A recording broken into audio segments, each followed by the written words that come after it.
السلام عليكم ورحمة الله وبركاته. শিক্ষণীয় দুইটি গল্প শুনি। একবার দুই পথিক পথ চলতে চলতে ক্লান্ত হয়ে পড়ল, তাদের ক্ষুধাও লেগেছিল ভীষণ। খাওয়া দাওয়া করার জন্য দুজন মিলে একটা সুবিধাজনক জায়গায় গিয়ে বসে পড়ল। এরপর পুটলি থেকে বের করে নিল যার যার খাবার। একজনের রয়েছে 5টি রুটি, অন্যজনের 3টি। তারা যখন খাবার খাওয়ার জন্য তৈরি হলো, তখন সেখানে এসে হাজির হলো এক মুসাফির। তার বেশভূষা একদম সাদাসিধে। সে বলল, ভাই আমি অভুক্ত, খুব ক্ষুধা লেগেছে, আমার কাছে কোনো খাবার নেই, তোমরা আমাকে কিছু খাবার দাও। পথিক দুজন মুখ চাওয়াচাওয়ি করল, মনে মনে ভাবল তারা দুজন খাবে আর একজন মুসাফির না খেয়ে থাকবে, এ কেমন কথা। তারা মুসাফিরকে তাদের সঙ্গে খেতে বসার অনুরোধ করল। তিনজন একসঙ্গে খেতে বসল। একজনের 5 রুটি, অন্যজনের 3 রুটি। মুসাফিরের শূন্য হাত, তবু তারা রুটি বন্টনে কোনো তারতম্য করল না। তারা ভাবল কারো সঙ্গে খাবার না থাকতে পারে, কিন্তু ক্ষুধা তো আর কম লাগেনি। তাছাড়া একসঙ্গে খেতে বসে একজন বেশি খাবে আর একজন কম খাবে, তাই বা কেমন করে হয়। তিনজন সমান সমান রুটি খেল। খাওয়া দাওয়া শেষ, এবার বিদায়ের পালা। মুসাফির চলে যাবার সময় পথিক দুজনকে 8টি দিরহাম বকশিশ দিল। বলল, ভাই আমি শুধু তোমাদেরটাই খেলাম, তোমাদের কিছুই খাওয়াতে পারলাম না, এই নাও 8টি দিরহাম, তোমরা দুজনে ভাগাভাগি করে নাও। মুসাফির চলে গেল, কিন্তু সমস্যা বাধল দিরহাম ভাগ করা নিয়ে। যার 5টি রুটি সে বলল, আমার 5টি রুটি ছিল, সুতরাং আমি পাবো 5 দিরহাম, আর তোমার 3টি রুটির জন্য পাবে 3 দিরহাম। কিন্তু 3 রুটিওয়ালা এ হিসাব মানতে রাজি হল না। সে বলল, না, আমি তোমার হিসাবে রাজি নই, আমরা দুজন খেয়েছি সমান সমান, সুতরাং তুমি পাবে 4 দিরহাম। প্রথমজন বলল, তা কি করে হয়, তুমি 3 রুটির জন্য 4 দিরহাম পাবে, আর আমি 5 রুটির জন্য 4 দিরহাম পাবো, এটা কি কোনো আইনের কথা হলো? এ নিয়ে দুজনের মধ্যে বেঁধে গেল তর্ক।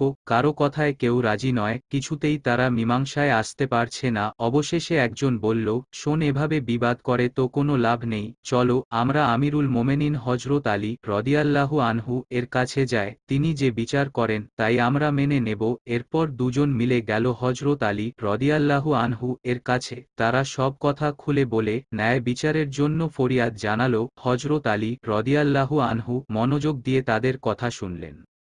কিছুক্ষণ তিনি মনে মনে কি যেন ভাবলেন, পরে বললেন, তিনজনে সমান খেয়েছ তো? উভয়ে ঘাড় নেড়ে বলল, হ্যাঁ। হযরত আলী রাদিয়াল্লাহু আনহু বললেন, তাহলে এ নিয়ে এত বিবাদ কিসের? হিসাব তো একেবারে পানির মতো সোজা, যার 5টি রুটি সে পাবে 7 দিরহাম, যার 3টি রুটি সে পাবে 1 দিরহাম। এমন হিসাবের কথা শুনে দুজনেই অবাক হয়ে গেল। 7 দিরহাম আর 1 দিরহাম ভাগ হলো কোন হিসাবে, তারা কিছুতেই বুঝতে পারল না। হিসাব বুঝতে না পেরে দুজনই হাঁ করে তাকিয়ে রইল হযরত আলী রাদিয়াল্লাহু আনহু এর দিকে।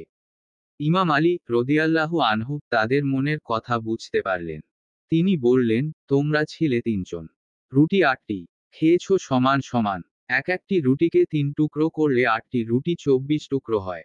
সুতরাং তোমরা এক একজন খেয়েছো 8টি করে টুকরা। মুসাফির লোকটা 8 টুকরোর জন্য 8 দিরহাম দিয়েছে।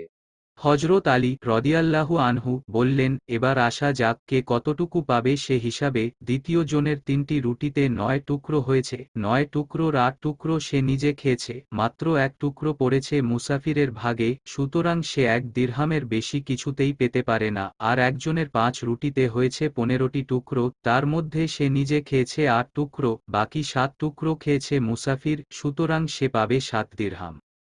হযরত আলী রাদিয়াল্লাহু আনহু এর হিসাবের কথা শুনে পথিক দুজন বিস্মিত হল, তার বিচার বুদ্ধির পরিচয় পেয়ে দারুণভাবে মুগ্ধ হল। তারা আর কোনো ওজর আপত্তি না করে নীরবে মেনে নিল বিচারের রায়।